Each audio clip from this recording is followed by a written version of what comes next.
প্রিয় জনতা, দেশপ্রেমিক লাখ জনতার এই মিলন মেলায় স্বাধীনতার বিজয়ের এই ৪৯তম বার্ষিকীতে আজকের এই বিজয় সমাবেশে এখন ভাষণ দান করবেন বাংলার স্বাধীনতা সার্বভৌমত্ব রক্ষা আন্দোলনের বীর সিপাহসালার, বাংলার গণমানুষের নন্দিত নেতা, বাংলার ১৮ কোটি জনতার স্বপ্নদ্রষ্টা, এদেশের মানুষের বর্ষার স্থল, ইসলামী আন্দোলন বাংলাদেশের সংগ্রামী সিনিয়র নায়েবে আমির আলহাজ হযরত মাওলানা মুফতি সৈয়দ মোহাম্মদ ফাইজুল করিম, আলহাজ হযরত মাওলানা মুফতি সৈয়দ মোহাম্মদ ফাইজুল করিম শাইখে চরমোনাই, শাইখে চরমোনাই।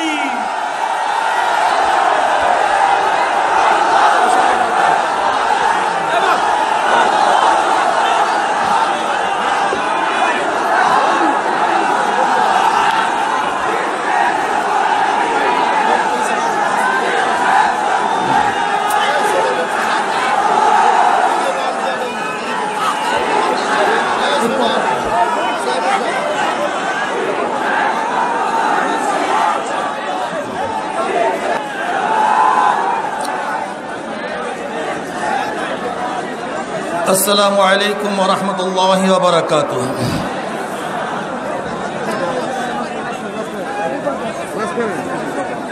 नहमदु व नसल्ली अला रसूलिहिल करीम,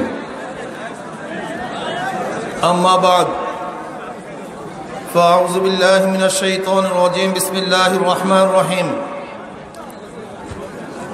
ज़ाअल हक़्क़ु व ज़हक़ल बातिल, इन्नल बातिला काना ज़हूक़ा। सदक़ल्लाहुल अलीयुल अज़ीम।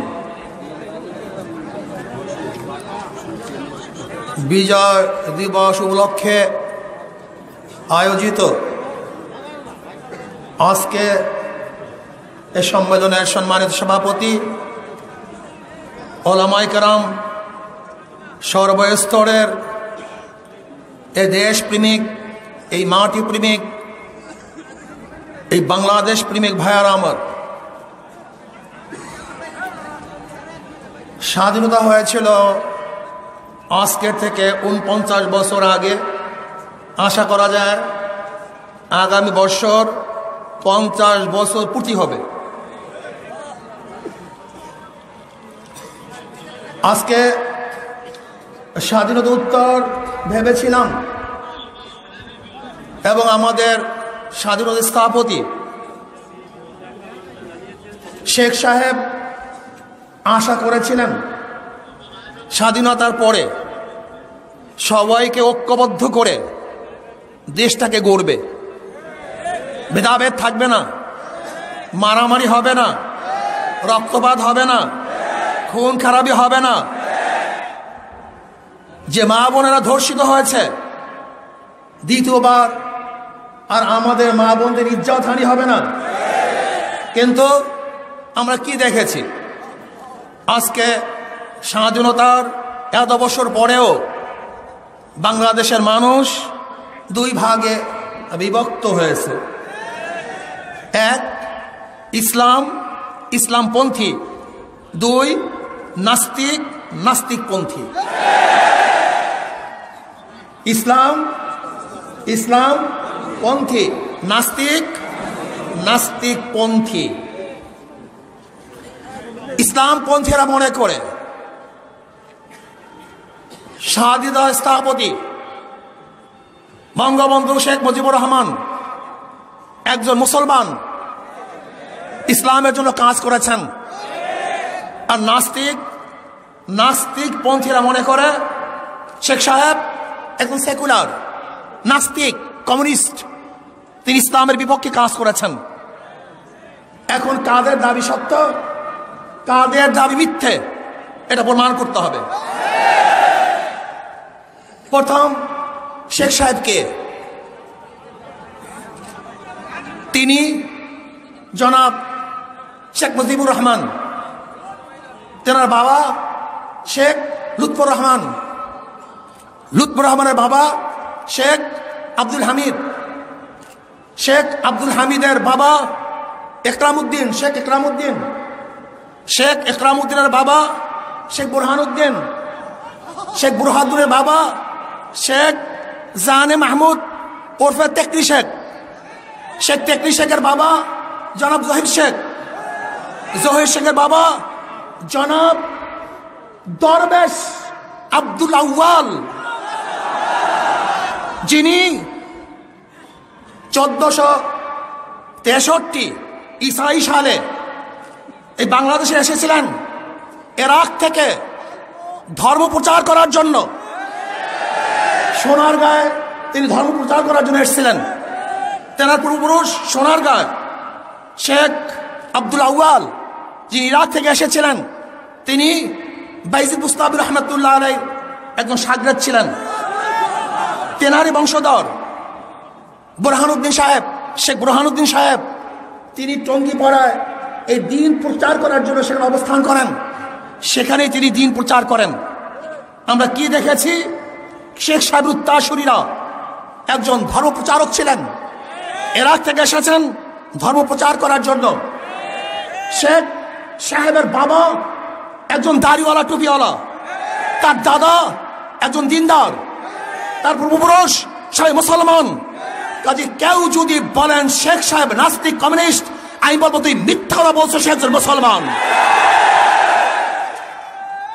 সে একজন মুসলমান। এবার আসুন, শেখ সাহেব প্রথম কেন জেলে গিয়েছিলেন আপনাকে জানেন? পড়েছেন? আমি নিয়ে এসেছি দলিল, অসমাপ্ত আত্মজীবনী শেখ মুজিবুর রহমানের। এই বইয়ের মধ্যে আপনি দেখেন শেখ সাহেব কে ছিলেন, কি করেছেন। যারা তাকে নাস্তিক বানাবার পায়তারা করে দিচ্ছেন, আমি বলবো তুমি নিজে নাস্তিক, কাজে তোমার চক্ষু দিয়ে অন্যকে নাস্তিক দেখো।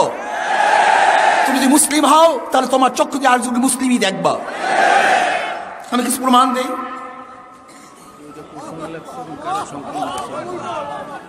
এটা হলো আমাদের বর্তমান মাননীয় প্রধানমন্ত্রী, তিনি সম্পাদনা করেছেন। এই বই উদ্বোধন করার জন্য দুই বোন খুবই কেঁদেছিলেন। জেলখানায় বসে তিনি এই বই লিখেছিলেন।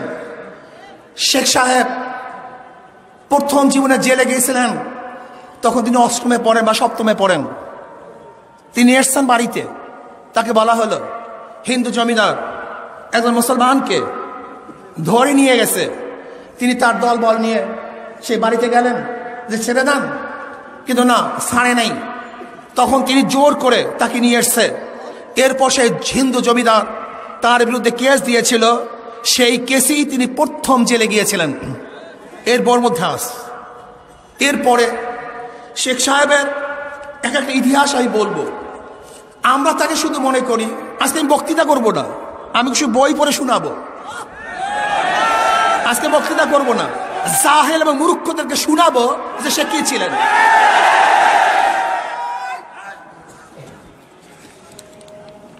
শেখ সাহেব শুধু বাংলাদেশের স্বাধীনতার জন্য চেষ্টা করেন নেই, তিনি পাকিস্তানের স্বাধীনতা আনার জন্য চেষ্টা করেছেন। এই পাকিস্তানকে আনার জন্য সর্বাত্মক চেষ্টা করেছেন। শেখ সাহেব তিনি সরওয়ার্দী সাহেবের শাগরেদ ছিলেন। তিনি নিজেই বলেন এই বইয়ের মধ্যে যে যখন সরওয়ার্দী সাহেব, ফজলুল হক সাহেব যখন গোপালগঞ্জে গেছিলেন, তখন আমি ছাত্র ছিলাম, আমি স্বেচ্ছাসেবকের দায়িত্ব পালন করছিলাম। সবাই অংশগ্রহণ করতেছে, কিন্তু একদল লোক অংশগ্রহণ করে নাই, হিন্দু বন্ধুরা অংশগ্রহণ করছে না। আমি চিন্তা করলাম কেন? আমি একজনকে প্রশ্ন করেছি, কিরে তোর অংশগ্রহণ করছিস না কেন? কারণ না, কংগ্রেস এবং হিন্দু মহাজোট আমাদেরকে নিষেধ করেছে অংশগ্রহণ করার জন্য। তিনি এই বইয়ের মধ্যে লিখেছেন। তিনি কি বলেছেন যে না, এখন পাকিস্তান না করলে মুসলমানদের উপায় নাই, কাজে অবশ্যই আমাদেরকে পাকিস্তান করতেই হবে। তিনি এই বইয়ের মধ্যে লিখেছেন। তিনি কি বলেছেন? এর মধ্যে লিখেছেন যে আমি সর্বোচ্চ, অনেকেই মনে করেন যে শেখ সাহেব তিনি নামাজ পড়তেন না। আমি দেখব তিনি কি করতেন। অন্য কিছু বলবো না। দেখেন এই বইয়ের মধ্যে তিনি বলছেন, আমি যখন জেলখানায় ছিলাম তখন 5 ওয়াক্ত নামাজ আমি ঠিকমতো পড়তাম। শেখ সাহেব আমাদের পরিচয় কি দিয়েছেন? দেখবেন টক শোতে সবাই বলে আমাদের পরিচয় আমরা বাঙালি, আমাদের পরিচয় আমরা কি বাঙালি। আর তিনি কি পরিচয় দিয়েছেন? তিনি এই বইয়ের মধ্যে দেখেন পৃষ্ঠা নাম্বার হলো 47, অসমাপ্ত আত্মজীবনী, পৃষ্ঠা নাম্বার হলো 47। তিনি বলেছেন আমাদের বাঙালির মধ্যে 2টি দিক আছে, একটা হলো আমরা মুসলমান আর একটা হলো আমরা বাঙালি। প্রথম আমরা কি? আমরা মুসলমান, এরপর আমাদের পরিচয় আমরা বাঙালি। আমরা শুধু বাঙালি নয়, আমরা প্রথম মুসলমান, তারপর আমরা বাঙালি। এটা প্রথম জাতীয় পরিচয় আমাদেরকে থাকতে হবে। আমরা প্রথম মুসলমান, তারপর কি আমরা বাঙালি। পরিচয় নেন। এরপরে দেখেন দিল্লিতে যখন তিনি ঘুরতে গিয়েছিলেন মুসলমানের প্রতি আকর্ষণ কি ছিল? মুসলমানের প্রতি আকর্ষণ কি ছিল দেখেন। আবার দিল্লি শহরকে ভালো করে দেখে নিলাম। শত শত বছর মুসলমান দিল্লি থেকে সমস্ত ভারতবর্ষ শাসন করেছে। তখন কি জানতাম এই দিল্লির উপর আমাদের কোনো অধিকার থাকবে না? শেখ সাহেব বলতেছেন দিল্লি ঘোরার সময় দিল্লি লাল কেল্লা, কুতুব মিনার, জামে মসজিদ আজও অনন্য মুসলিম শিল্পের নিদর্শন ঘোষণা করছে। পুরানো দিল্লিও তার আশেপাশে যখনই বেড়াতে গিয়েছি দেখতে পেয়েছি সেই পুরানো স্মৃতি, মুসলমানের স্মৃতি। কাজী তিনি কি বলেছিলেন যে মুসলমান এই দিল্লি ছেড়ে চলে যাবে, এটা কোনোদিন ভেবেছিলেন? মুসলমান কোনোদিন ভাবতে পারেন নাই। শেখ সাহেব তিনি 5 ওয়াক্ত নামাজ পড়তেন। আমি সেইটা আপনাকে দেখাচ্ছি।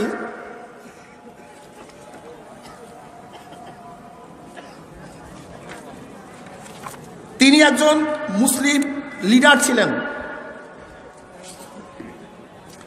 তিনি বলেন, এটা 169 পৃষ্ঠা। কি বলেন? মাওলানা সাহেবের সাথে আমরা 3 জনই নামাজ পড়তাম। মাওলানা সাহেবের সাথে আমরা 3 জনই নামাজ পড়তাম। মাওলানা সাহেব মাগরিবের নামাজের পরে কোরআন মজিদের অর্থ করে আমাদেরকে বুঝাতেন। রোজই এটা আমাদের জন্য বাধা নিয়ম ছিল। রোজই আমাদের এটা বাধা নিয়ম ছিল। মসজিদের অর্থ করে, কোরআন মসজিদের অর্থ করে আমাদের বোঝাতেন। রোজই এটা আমাদের জন্য বাধা নিয়ম ছিল। শামসুল হক সাহেব নিয়ম নিয়ে বিপদ হতো। 1 ঘন্টার কমে কোনো নামাজই শেষ করতেন না। শামসুল হক সাহেবকে আরে না, যিনি আওয়ামী লীগের প্রথম সেক্রেটারি জেনারেল, যিনি আওয়ামী লীগের প্রথম সেক্রেটারি জেনারেল, সেই শামসুল হক সাহেবের কথা বলতেছেন। কি বলতেছেন? যে শামসুল হক সাহেবকে নিয়ে বিপদ হতো। 1 ঘন্টার কমে কোনো নামাজই শেষ করতে পারতেন না। একটা সেজদায় 8-10 মিনিট লাগিয়ে দিতেন। মাঝে মাঝে চক্ষু বুঝে বসে থাকতেন। এটা শামসুল হক সাহেবের কথা, যারা আওয়ামী লীগকে নাস্তিক বানায়। শুধু তাই নয়, গোলাম মোহাম্মদ সাহেবের কাছে যখন শেখ সাহেব গেলেন আমাদের শেরে বাংলা ফজল হক সাহেবের সাথে, তখন তিনি গভর্নর জেনারেল ছিলেন। তিনি বলছেন, এখানে কি শেখ মুজিব আসছে? গোলাম মোহাম্মদ সাহেব তিনি তাকে চিনতেন না। তখন বলছেন, হ্যাঁ আসছে। কই সে ছেলেটা? শেখ সাহেব বলেন, তিনি তখন আমাকে তার কাছে নিলেন। আমাকে বলল, অনেকেই বলে তুমি নাকি কমিউনিস্ট, তুমি নাকি কমিউনিস্ট। তখন শেখ সাহেব আমি উত্তর কি দিয়েছিলাম, যদি সরওয়ার্দী সাহেব কমিউনিস্ট হয় তাহলে আমিও কমিউনিস্ট, আর সরওয়ার্দী সাহেব যদি কমিউনিস্ট না হয় অন্য কিছু হয় আমি তাই। কত সুন্দর জবাব। তখন মোহাম্মদ আলী সাহেব তেনার মাথায় হাত বুলিয়ে দিয়েছিলেন এবং বলেছেন, তোমার বয়স অল্প, তুমি বেঁচে থাকো, তুমি দেশের খেদমত করো। আর সরওয়ার্দী সাহেব একজন পাক্কা মুসলমান ছিলেন। তিনি দেশের স্বাধীনতার জন্য চেষ্টা করেছেন এবং শেখ সাহেব তারই একজন শাগরেদ। এবং শেখ সাহেব সরওয়ার্দী সাহেবের হাত ধরেই রাজনীতি অবতীর্ণ হয়েছিলেন। আমি প্রশ্ন করতে চাই, শেখ সাহেব দীর্ঘদিন পর্যন্ত রাজনীতি করেছেন। সরওয়ার্দী সাহেবকে নিজের বাবার সমতুল্য মনে করতেন, এই বইয়ের মধ্যে তিনি লিখেছেন। কিন্তু আমি প্রশ্ন করতে চাই, শেখ সাহেব 75 পর্যন্ত বেঁচে ছিলেন, কিন্তু কই সোহরাওয়ার্দী সাহেবের তো একটা মূর্তি স্থাপন করেন নেই।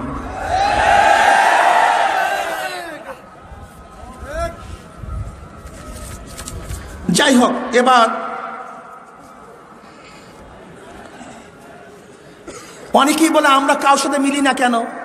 শেখ সাহেব তার জবাব দেয়, কারণ যাদের সাথে নীতির মিল নাই তাদের সাথে মিলে সাময়িকভাবে কোনো ফল পাওয়া যেতে পারে, তবে ভবিষ্যৎ ঐক্য থাকতে পারে না।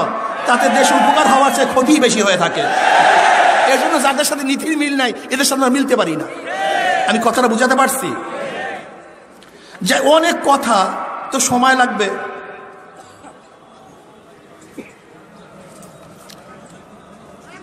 এই দেখেন, ও লাগবে আরো বলতেছি। দেখেন স্বাধীনতার ঘোষণাপত্র কি ছিল, দেখেন সের মধ্যে কি ছিল।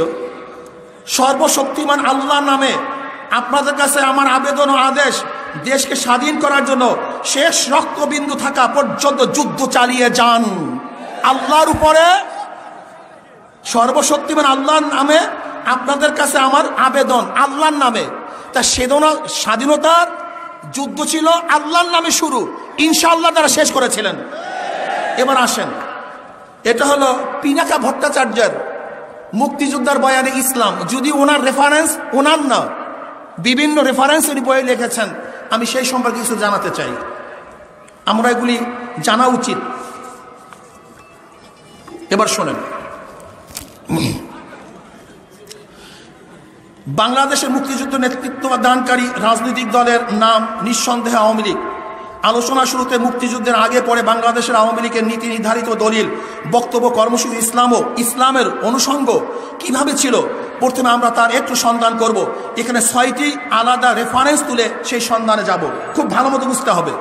1, 1969 সালে প্রস্তাবিত খসড়া সংবিধানে সংশোধনী বিলে সংবিধানে ইসলামী Republic of Pakistan, Islami Republic of Pakistan শিরোনাম সহ ইসলামী আদর্শ বহাল রাখার বিষয়ে আওয়ামী লীগ সম্মতি জানিয়েছিল। 2, পাকিস্তান আওয়ামী লীগ তাদের কাউন্সিল অধিবেশনের 6 জুন 1970 যে কর্মসূচি গ্রহণ করে সে বিষয়ে পরের দিন 7 জুন দৈনিক ইত্তেফাক পত্রিকায় একটি রিপোর্ট ছাপা হয়। রিপোর্টটা কি? যেখানে বলা হয় কোরআন ও সুন্নাহর নির্দেশের বিরুদ্ধে পাকিস্তানে যাতে কোনো আইন পাস না হতে পারে তার জন্য আওয়ামী লীগ শাসনতান্ত্রিক বিধান রাখার কথাও দলীয় কর্মসূচি ঘোষণা করে। শাসনতন্ত্রের মধ্যে ধর্মীয় প্রতিষ্ঠান সমূহের পবিত্রতা রক্ষার গ্যারান্টি দেওয়া হইবে এবং সকল পর্যায়ে ধর্মীয় শিক্ষাদানের প্রয়োজনীয় ব্যবস্থা করা হইবে। আইনের দৃষ্টিতে সংখ্যালঘু সম্প্রদায় সমমর্যাদার অধিকারী বিবেচিত হইবে এবং আইনের দ্বারা সমানভাবে তাদের নিরাপত্তা বিধান করা হইবে। সংখ্যালঘুদের নিজ নিজ ধর্ম আচরণ, প্রচার ও ধর্মীয় শিক্ষা প্রদানের পূর্ণ স্বাধীনতা থাকিবে। নিজ নিজ ধর্মীয় প্রতিষ্ঠান রক্ষা করার ব্যাপারেও তাদের পূর্ণ স্বাধীনতা থাকিবে। নূহ উল আলম লেনিন সম্পাদিত বাংলাদেশ আওয়ামী লীগ সংক্ষেপ ইতিহাস ও নির্বাচিত দলের সময় প্রকাশনা 2015 পৃষ্ঠা 255-57। 3, 1970 সালে নভেম্বরে সাধারণ নির্বাচনের আগে বেতার ও টেলিভিশনে বঙ্গবন্ধু একটি ভাষণ দেন। সেই ভাষণে লেবার সর্বস্ব ইসলাম নয় অংশে তিনি বলেন, দেখেন কি বলেন শোনেন, আমাদের বিরুদ্ধে অপপ্রচার করা হচ্ছে, আমরা ইসলামী বিশ্বাসী নই। এই কথার জবাবে আমরা সুস্পষ্ট বক্তব্য, লেবার সর্বস্ব ইসলামে আমরা বিশ্বাসী নই, আমরা বিশ্বাসী ইনসাফের ইসলামের। আমাদের ইসলাম হজরত নবী করিম সাল্লাল্লাহু আলাইহি ওয়াসাল্লাম ইসলাম, যে ইসলামে জগৎবাসীকে শিক্ষা দিয়েছে ন্যায় ও সবিচারের অমোঘ মন্ত্র। ইসলামের প্রবক্তা শেষে পাকিস্তানের মাটিতে বরাবর যারা অন্যায়, অত্যাচার, শোষণ, বঞ্চনার পৃষ্ঠপোষকতা করে এসেছেন, আমাদের সংগ্রাম সেই মুনাফিকদের বিরুদ্ধে। যে দেশে শতকরা 95 জন মুসলমান সে দেশে ইসলাম বিরোধী আইন পাশের ভাবনা ভাবাতে পারেন, তারাই ইসলামকে যারা ব্যবহার করে দুনিয়াটা শায়েস্তা করার জন্য। শোনেন, মজার মজার কথা আজকে শোনাবো, অনেক মজার কথা। নাস্তিকদের মূলোৎপাটন করতে হবে আমাদের। 4, 70 নির্বাচনী বিজয়ের পরে 3রা জানুয়ারি রমনায় একটি সমাবেশে শেখ মুজিবুর রহমান বিরোধীরা এই ক্ষতিকর প্রচারণ উড়িয়ে দেন যে তার দল মুসলমানদের দল নয় এবং আওয়ামী লীগের মুসলমান ঐতিহ্যের চাইতে হিন্দু ঐতিহ্যকে ধারণ করে। সমাবেশে কোরআন তেলাওয়াত দিয়ে শুরু হয় এবং বক্তৃতা শেখ মুজিবুর রহমান আল্লাহর ধর্মকে রাজনৈতিক কার্ড হিসেবে ব্যবহারের বিরুদ্ধে সতর্ক করে দেন।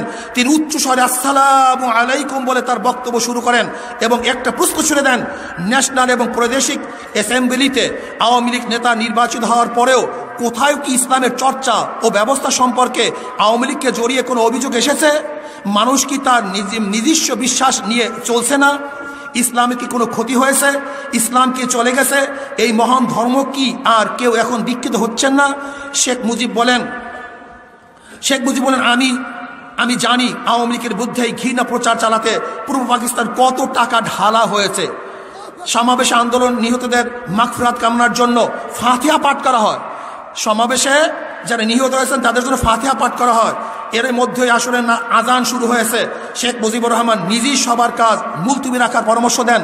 তিনি আরও বলেন, আওয়ামী লীগ নয় বরং যারা তাদের ঘৃণ্য রাজনৈতিক উদ্দেশ্য চরিতার্থ করার জন্য ইসলামকে ব্যবহার করেছে তারাই ইসলামের ক্ষতি করেছে। সভা শেষে শেখ মুজিবুর রহমান নিজেই নারায়ে তাকবীর আল্লাহু আকবার ধ্বনি দিয়ে থাকেন। 5 70 নির্বাচনের মুক্তিযুদ্ধ শুরু আগে মুহূর্তের সবচেয়ে উল্লেখযোগ্য রাজনৈতিক ঘটনা। এর আগে নির্বাচন ইস্তিহারের আওয়ামী লীগের স্পষ্টভাবেই ইসলাম প্রশ্নে তাদের অবস্থান ঘোষণা করেছেন। এইটা হলো সবচেয়ে গুরুত্বপূর্ণ। 70-এর নির্বাচনই হলো এদেশের স্বাধীনতার মূল ভিত্তি। 70-এর নির্বাচন হলো স্বাধীনতার মূল ভিত্তি। 5 70 নির্বাচনের মুক্তিযুদ্ধ শুরু আগে যে করছে 70 নির্বাচনের মুক্তিযুদ্ধ আগের মুহূর্তে সবচেয়ে উল্লেখযোগ্য রাজনৈতিক ঘটনা। এর আগে নির্বাচিত আওয়ামী লীগ সুস্পষ্ট ইসলাম প্রশ্নে তাদের অবস্থা ঘোষণা করেছেন। 6 দফা বা আমাদের অর্থনৈতিক কর্মসূচি ইসলামকে বিপন্ন করে তুলেছে বলে যে মিথ্যা প্রচার চালানো হচ্ছে, সেই মিথ্যা প্রচার থেকে বিরত থাকার জন্য আমি শেষবারের মতো আহ্বান জানাচ্ছি। অঞ্চলে অঞ্চলে এবং মানুষের সুবিচারের নিশ্চয়তা প্রত্যাশী কোনো কিছুই ইসলামের পরিপন্থী হতে পারে না। আমরা শাসনতান্ত্রিক নীতির প্রতি অবিচল ওয়াদাবদ্ধ যে কোরআন ও সুন্নাহর নির্দিষ্ট ইসলামী নীতির পরিপন্থী কোনো আইন এদেশে পাশ হতে বা চাপিয়ে দেওয়া যেতে পারে না।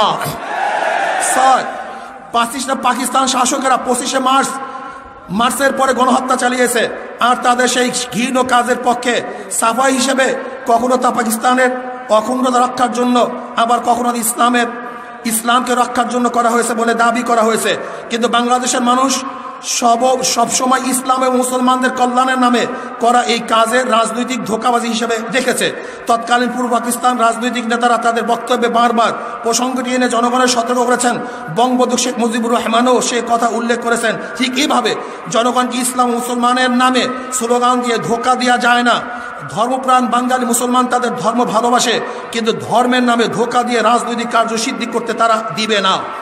7 যে আওয়ামী লীগ মুক্তিযুদ্ধের রাজনৈতিক নেতৃত্ব দিয়েছে সেই আওয়ামী লীগের গড়ে ওঠা সকল পর্যায়ে ইসলাম সব সময় তার বয়ানের প্রধান উপাদান হিসেবে ছিল। যেমন আওয়ামী লীগের প্রতিষ্ঠিত হয়েছে যে সম্মেলনে, সেই সম্মেলনে আওয়ামী লীগের প্রতিষ্ঠা সাধারণ সম্পাদক শামসুল হক, ওই তো আমি শামসুল হকের কথা বলেছিলাম, মূল দাবি শীর্ষকে একটি পুস্তিকা পাঠ করেন।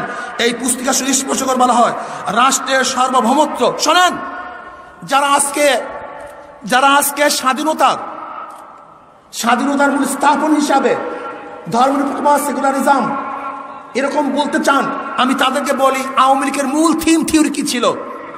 আওয়ামী লীগের প্রতিষ্ঠা হয় যে সম্মেলনে, সেই সম্মেলনে আওয়ামী লীগের প্রতিষ্ঠার সাধারণ সম্পাদক শামসুল হক মূল দাবি শীর্ষক একটি পুস্তিকা পাঠ করেন। এই পুস্তিকায় স্পষ্ট করে বলা হয় রাষ্ট্র সার্বভৌমত্ব আল্লাহর প্রতিভূ হিসাবে জনগণের থাকবে। গঠনতন্ত্র নীতি ইসলামী, গণতান্ত্রিক ও আকারে রিপাবলিকান। তাদের ঘোষণাপত্রের গঠনতন্ত্রের 1 নং ধারায় দুনিয়ার মুসলমানদের মধ্যে ভ্রাতৃত্ব বন্ধন শক্তিশালী করার কথা বলা হয়। গঠনতন্ত্রের 10 নং ধারায় বলা হয় জনগণের মধ্যে ইসলামের প্রকৃত জ্ঞান, তার উচ্চ নৈতিক শিক্ষা ও ধর্মনীতিমালার বিস্তার করা। 1954 সালে নির্বাচনে যুক্তফ্রন্ট, যার প্রধান শরিক ছিল আওয়ামী লীগ এবং নিজাম ইসলাম, মুসলিম লীগকে পরাজিত করে যুক্তফ্রন্টে 21 দফা কর্মসূচি মূলনীতি হিসাবে ঘোষণা করা হয় কোরআন সুন্নাহর মৌলিক নীতির খেলাফ কোনো আইন প্রণয়ন করা হবে না এবং ইসলামী সাম্য ভ্রাতৃত্বের ভিত্তিতে নাগরিকদের জীবন ধারণের ব্যবস্থা করা হবে। 1955 সালে যে মে মাসে পূর্ব পাকিস্তান আওয়ামী লীগের সভাপতি মাওলানা আব্দুল হামিদ খান ভাসানীর পক্ষ থেকে যে সাংগঠনিক প্রচারপত্র বের হয়, তার 17-18 নং দাবি ছিল এরকম: মদ, গাঁজা, ধ্যান, বেশ্যাবৃত্তি ইত্যাদি হারাম কাজ আইন করিয়া সম্পূর্ণ বন্ধ করিতে হইবে। 18 মুসলমান যাহাতে নামাজ, রোজা, হজ, যাকাত ইত্যাদি শরিয়াত সম্মত কাজে অবহেলা না করেন এবং সকল শ্রেণীর নাগরিকগণের চরিত্র গঠনের জন্য প্রচার বিভাগ খুলিতে হইবে, হিন্দু ও অন্যান্য ধর্মাবলম্বীদের জন্য অনুর ব্যবস্থা করিতে হইবে।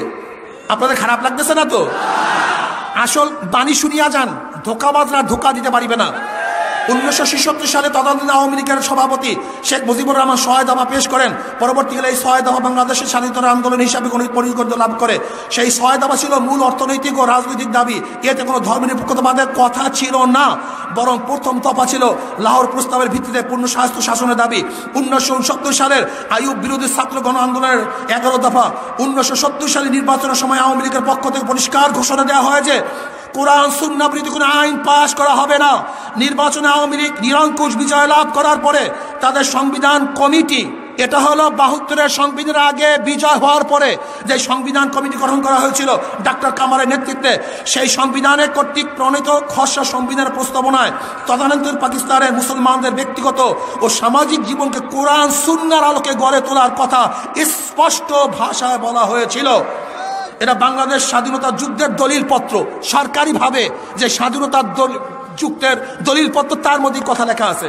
70 নির্বাচনের পর সংবিধান কমিটি প্রণীত খসড়া সংবিধানে রাষ্ট্রের মূলনীতি হিসাবে নিম্ন বিষয়গুলি সংমিশ্রিত হয়েছিল। কোরআন সুন্নাহ বিরোধী আইন পাশ করা হবে না, কোরআন ইসলামিয়া শিক্ষা দেওয়ার ব্যবস্থা থাকবে, মুসলমানদের মধ্যে ইসলামী নৈতিকতা উন্নয়নের পদক্ষেপ নেওয়া হবে। সম্প্রতি প্রকাশিত শেখ মুজিবুর রহমানের রচনা সংগ্রহে 1970-এর নির্বাচনে জয়ী হওয়ার পর আওয়ামী লীগের ঘোষণাপত্রে শাসনতন্ত্রের মৌলিক বৈশিষ্ট্য বিষয়ে তার মতামত পাওয়া যাচ্ছে। 1. জনসংখ্যা বিপুল সংখ্যাগরিষ্ঠ অংশে প্রিয় ধর্ম হলো ইসলাম। আওয়ামী লীগ এই মর্মে সিদ্ধান্ত নিয়েছে যে শাসনতন্ত্র সুস্পষ্ট গ্যারান্টি থাকবে যে পবিত্র কোরআন ও সুন্নাহে সন্নিবেশিত ইসলামী নিদর্শনাবলী পরিপন্থী কোনো আইন পাকিস্তানে প্রণয়ন বা বলবৎ করা চলবে না। শাসনতন্ত্র ধর্মীয় প্রতিষ্ঠানসমূহের পবিত্রতা রক্ষা গ্যারান্টি সন্নিবেশিত হবে। সর্বস্তরের ধর্মীয় শিক্ষা সম্প্রসারের জন্য পর্যাপ্ত বিধি ব্যবস্থা গ্রহণ করা হবে। সংখ্যালঘুর আইন, যাই হোক, আমি এই কথা প্রমাণ করতে চাই। আমি একটা বাংলাদেশ ইতিহাস নিয়ে আসছি। Doctor Mohammad Abdur Rahim, doctor Abdul Matin Chowdhury, doctor AB Mahmud, doctor Sirajul Islam, এর মধ্যে আপনারা পড়ে দেখবেন। আমি প্রশ্ন করতে চাই যে স্বাধীনতার আগ পর্যন্ত আওয়ামী লীগ গঠন হয়েছিল 1949 সনে, স্বাধীনতা হয়েছিল 1971 সনে। এই 1949 থেকে 71-এর আগ পর্যন্ত আমাকে দেখান 6 দফা, 11 দফা, 21 দফা, কোনো দফার মধ্যে, কোনো বক্তৃতার মধ্যে, কোনো আলোচনার মধ্যে, কোনো ইস্তাহারের মধ্যে সেকুলার শব্দ আছে কি নাই, সেখানে ধর্মনিরপেক্ষ শব্দ আছে কি নাই, সেখানে সমাজতন্ত্রবাদ আছে কিনা আপনি দেখান। আমি চ্যালেঞ্জ দিলাম যে স্বাধীনতার আগ পর্যন্ত 6 দফার মধ্যে, 11 দফার মধ্যে, 21 দফার মধ্যে কোনো জায়গায় ধর্মনিরপেক্ষতা ছিল না, সমাজতন্ত্র ছিল না, পরিপূর্ণ ইসলামের কথা। আজকে তারা ভাবতেছেন যে স্বাধীনতার মূল স্তম্ভ সমাজতন্ত্রবাদ, গণতন্ত্রবাদ, জাতীয়তাবাদ, ধর্মনিরপেক্ষতাবাদ। আমি বলবো এটা 72-এর সংবিধানে স্থাপন করা হয়েছে, কিন্তু স্বাধীনতার সংগ্রামে এই কথা বলা হয় নাই। বরং স্বাধীনতা সংগ্রাম হয়েছিল 3টা নীতির ভিত্তিতে। কয়টা নীতির ভিত্তিতে? সাম্য, মানবিক মর্যাদা, ন্যায় বিচার। বলেন কি? সাম্য, মানবিক মর্যাদা, ন্যায় বিচার, এইটাই ছিল স্বাধীনতার মূল ভিত্তি বলে স্থাপনা। আজকে যারা মনে করতেছেন স্বাধীনতার অর্থই হলো নাস্তিকতা, স্বাধীনতার অর্থই হলো মসজিদ না থাকা, স্বাধীনতার অর্থই হলো মাদ্রাসা বন্ধ করে দেওয়া, স্বাধীনতার অর্থই হলো টুপিকে অপমান করা, স্বাধীনতার অর্থই হলো দাড়ি মুখে না রাখা, স্বাধীনতার অর্থ হলো সুন্নাত মাফিক না চলা, স্বাধীনতার অর্থ হলো আলেমদেরকে ঘৃণা করা, স্বাধীনতার অর্থই হলো ইসলামকে তিরস্কার করা, স্বাধীনতার উত্তর হলো ইসলামকে ধ্বংস করা।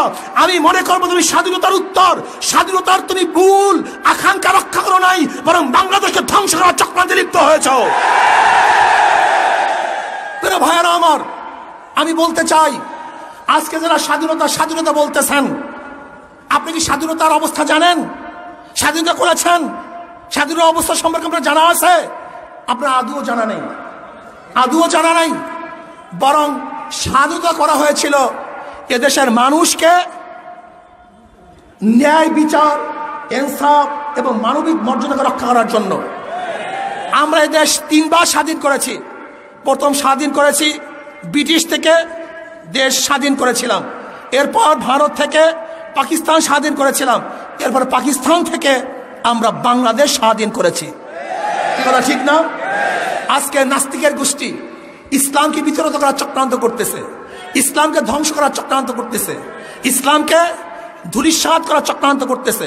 আমি মনে করি বর্তমানে যে আন্দোলন চলতেছে, এই আন্দোলন থেকে স্পষ্টভাবে আমরা বলতে চাই, যেরকম পদ্মা ব্রিজ করার সময় আমরা শুনেছি পদ্মার নিচে আর এক পদ্মা পাওয়া গেছে, খুঁটি পাওয়া যাচ্ছে না, তলা পাওয়া যাচ্ছে না, পদ্মার নিচে আর এক পদ্মা। আর আমরাও মনে করতেছি আজকে সরকারের পিছনে আর এক সরকার আছে। সরকারের পিছনে কি? সরকারের নিচে আর এক সরকার আছে। আজকে ইসলামের জাগরণ দেখে, আজকে হাজার হাজার মুসলমান মুমিন দেখে, লক্ষ লক্ষ মুসলমান দেখে, ইসলামের জাগরণ দেখে ইসলাম বিদ্বেষীরা সহ্য করতে পারছে না, লুটেরা সহ্য করতে পারছে না, লুচ্চারা ব্যস্ত হয়ে গেছে, ডাকাতরা চিন্তিত হয়ে গেছে, ঘুষখোররা তারা ঘুম হারাম করে ফেলছে। অবস্থা কি হয়? ইসলামী জাগরণ যেভাবে শুরু হয়েছে, আমাদের লুচ্চামির কি অবস্থা হবে, আমাদের মদের কি অবস্থা হবে, আমাদের গুন্ডামির কি অবস্থা হবে? আমরা বলবো শেখ সাহেব তিনি আইন করে মদ বন্ধ করে দিয়েছিলেন, বেশ্যাখানা তিনি বন্ধ করেছিলেন।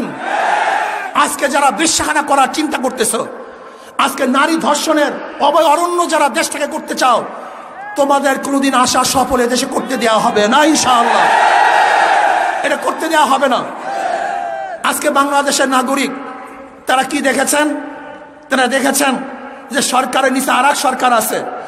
আমিও মাননীয় প্রধানমন্ত্রীকে বলবো, আপনি হুঁশিয়ার থাকুন। 15ই আগস্টের ঘটনা এদেশে কোনো আলেমরা ঘটায় নাই, এদেশের দেশপ্রেমিকরা ঘটায় নাই। ওই 15ই আগস্ট যাদের ইঙ্গিতে, যাদের ইশারা হয়েছিল, আজকে তারাই আবার সোচ্চার হয়েছে দেশে 15ই আগস্ট দ্বিতীয়বার ঘটাবার জন্য। আপনার সোচ্চার হতে হবে, আপনাকে খেয়াল রাখতে হবে। সরকারের নিচে আর এক সরকার আছে, ভিন্ন এক ছায়া শক্তি দেশকে চালাইতেছে। আমি আশ্চর্য হয়ে যাই, মানুষ কোথায় যাবে? বিচারক হলো শেষ আশ্রয়। যেরকম ডাক্তার, সে যদি কোনো দিকে ঝুঁকে পড়ে তাহলে তার ডাক্তারি স্বভাব থাকে না। ডাক্তারের কাছে শত্রু যাবে, তার কাছে চিকিৎসা করবে, তার দুশ্মন যাবে, তাকে সে চিকিৎসা করবে। এটা ডাক্তারের চরিত্র। আর বিচারকদের চরিত্র, তার চরম দুশ্মনও তার কাছে গেলে সে ন্যায় বিচার পাবে। এটা বিচারকদের চরিত্র। কিন্তু আমরা কি দেখছি আজকে বিচারকদের মধ্যে? আমরা কি দেখছি? আমাদের মূল চরিত্র থেকে আমরা দূরে সরে না যাই। আমি অনুরোধ করব, আপনারা শেষ আশ্রয়স্থান, মানুষ আপনাদের কাছে বিচার চাওয়ার জন্য যায়। যদি আপনারা আদর্শচ্যুত হয়ে যান তাহলে বাংলাদেশ আর কিছু থাকবে না। মানুষ কোথায় যাবে, কার কাছে যাবে, এই দিকে আপনাকে খেয়াল রাখতে হবে। আজকে যারা আমাদেরকে বারবার যুদ্ধের জন্য আহ্বান করছেন, আসেন যুদ্ধ করি। আমরা আমাদের দেশীয় মানুষের সাথে যুদ্ধ করতে চাই না। কার সাথে যুদ্ধ করব? সবাই তো আমরা আপন, সবাই আমরা ভাই ভাই। আমরা একত্রে দেশটাকে গড়তে চাই। কই আজকে আপনি আহ্বান তো করলেন না?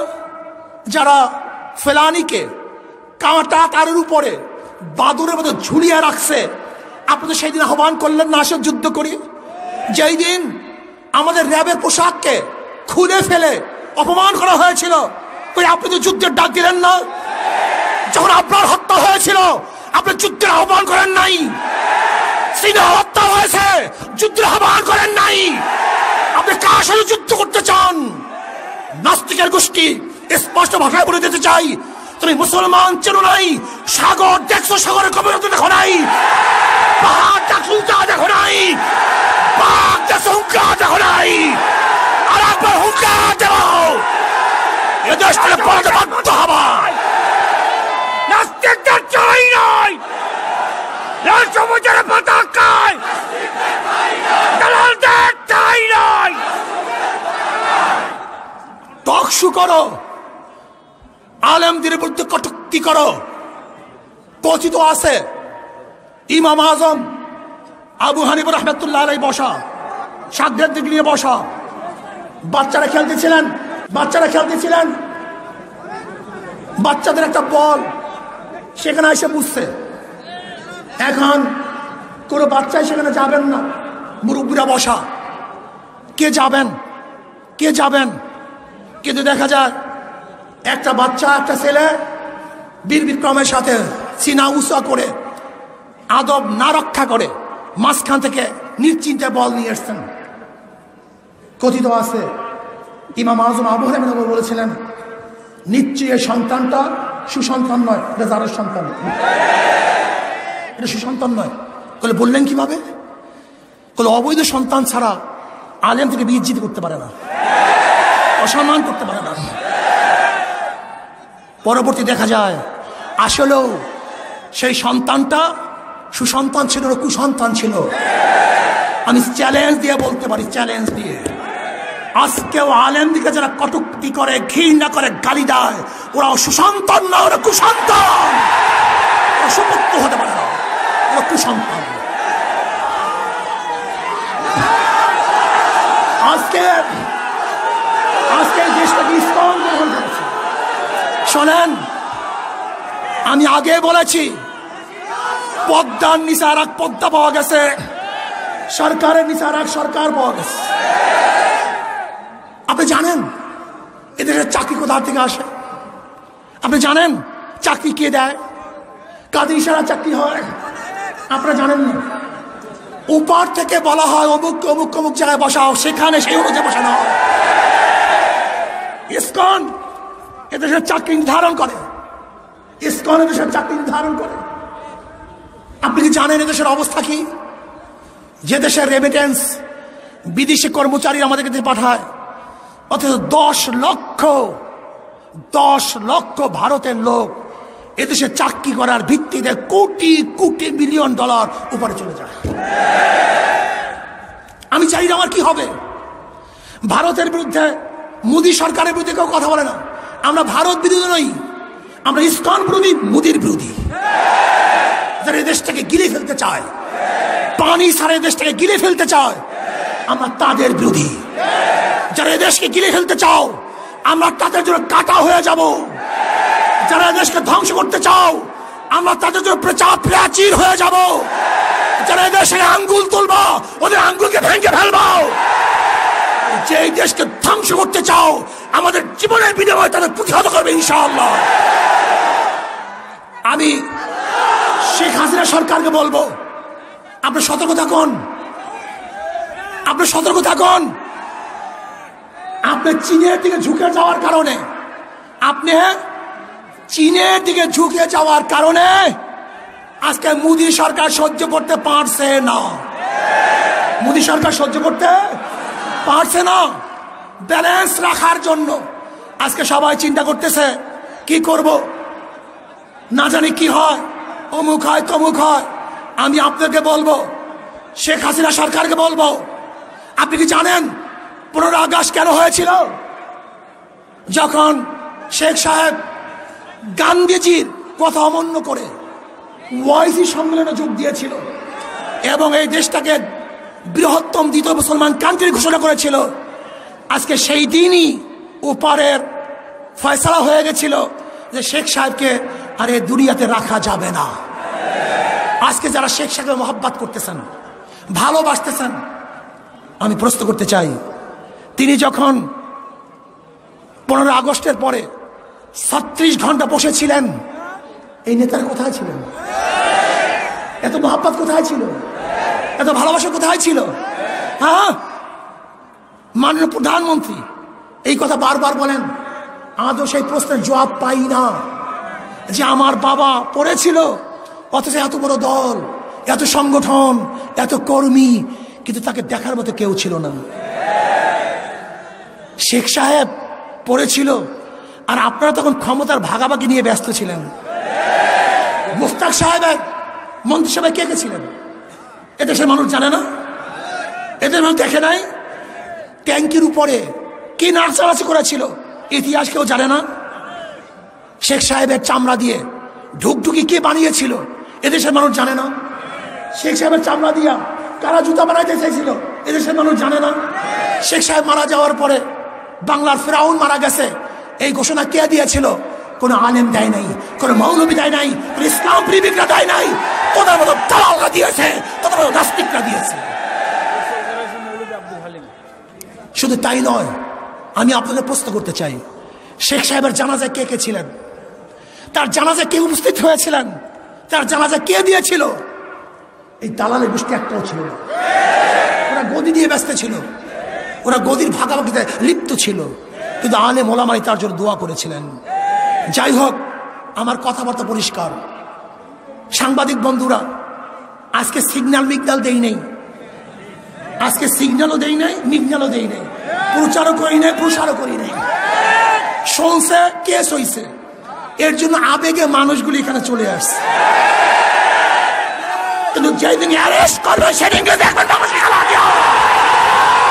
যেদিন অ্যারেস্ট হবো, এই নাস্তিকদের রাখতো না, এই বাংলায় রাখবো না।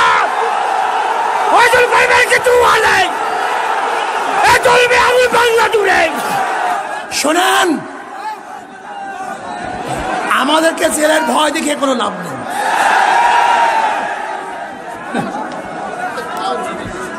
লাভ নাই, কোনো লাভ নেই। কেন? এনার আত্মজীবন পড়েছে, সাহস হয়েছে, জীবনে বহু জেল কেটেছেন, কথা ঠিক না? এই জেলের টেলের কেসের মেসের ভয় দেখাই আমাদেরকে লাভ নাই।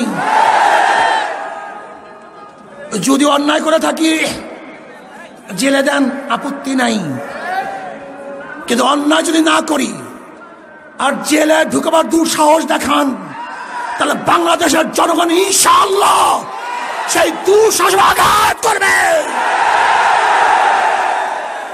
আঘাত করবে ইনশাআল্লাহ। কি কথা ঠিক না?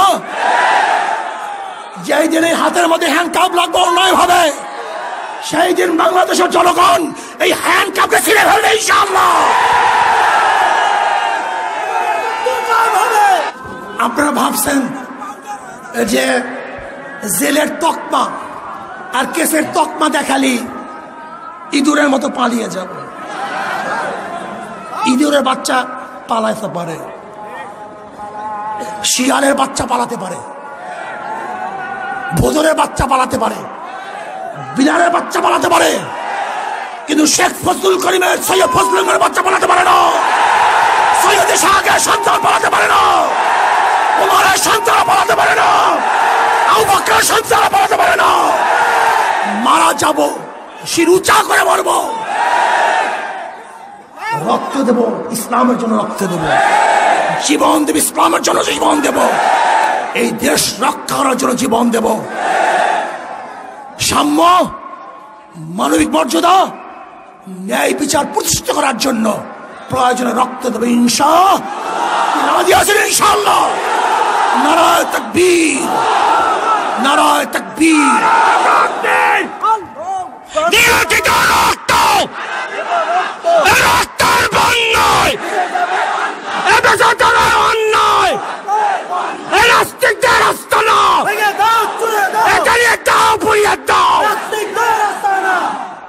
যারা আমাদেরকে জেলে দেখার ভয় দেখান, শেখ সাহেবের শেষ কথা বলি, শেষ করব। একদিন সকালে আমিও রেনু বিছানায় বসে গল্প করছিলাম, আর একটা কথা বললেই না বললেই নয়, খুব গুরুত্বপূর্ণ কথা। আজকের আমার শেখ সাহেবকে মহব্বত করেন, আমি তাদেরকে প্রশ্ন করতে চাই, বলেন তো শেখ সাহেব বিবাহ করেছিলেন কত বছর বয়সে? 12-13 তার বয়স ছিল। কত বছর বলেন? বলেন তো। রেনু ফজিলাতুন নেসা তার স্ত্রী, তার তখন বয়স ছিল কত? 3 বছর। কত বছর? জোরে বলেন। তখন তার বয়স ছিল 3 বছর। তার বাবা মারা যায় 5 বছরে, তার মা মারা যায় 5 বছরে, 7 বছরে তার দাদা মারা যায়, 7 বছরে তিনি তার ঘরে চলে আসেন। আমি প্রশ্ন করতে চাই, যারা শেখ সাহেবকে মহাব্বত করেন আজকে থেকে সংসদে বিল উত্থাপন করেন, যেমন শেখ সাহেব বিবাহ করেছিল 12-13 বছর বয়সে। আমাদেরকে আইন পাশ করতে হবে, আমরা 12-13 বছর বয়স বিবাহ করব। আজকে আইন পাশ করতে হবে, রেনু বিবি যেরকম বিবাহ হয়েছিল 3 বছর বয়সে, আমাদের মেয়েদেরকেও 3 বছর বয়সে বিবাহ দিতে হবে। এইটা তো শেখ সাহেবের মহাব্বত নাকি? মহাব্বত করো না। একদিন সকালে আমিও রেনু বিছানায় বসে গল্প করছিলাম, হাসুও কামার নিচে খেলছিল। হাসু মাঝে মাঝে খেলা ফেলে আমার কাছে আসে আর আব্বা আব্বা বলে ডাকে। কামাল চেয়ে থাকে। এক সময় কামাল হাসুরিকে বলছে, হাসু আপা তোমার আব্বাকে কি আমি একটু আব্বা বলি? আমি আর রেনু দুজনেই শুনলাম। আস্তে আস্তে বিছানা থেকে উঠে যে ওকে কোলে নিয়ে বললাম, আমিও তোমার আব্বা। কামাল আমার কাছে আসতে চাইতো না, আজ গলা ধরে পরেই রইল। বুঝতে পারলাম এখন আর ও সহ্য করতে পারছে না। নিজের ছেলে অনেক দিন না দেখলে ভুলে যায়। আমি যখন জেলে যাই তখন ওর বয়স মাত্র কয়েক মাস। রাজনৈতিক কারণে, শোনেন, রাজনৈতিক কারণে একজনকে বিনা বিচারে বন্দি করে রাখা আর তার আত্মীয় স্বজন ছেলে মেয়েদের কাছ থেকে দূরে রাখা যে কত বড় জঘন্য কাজ তা কে বুঝবে?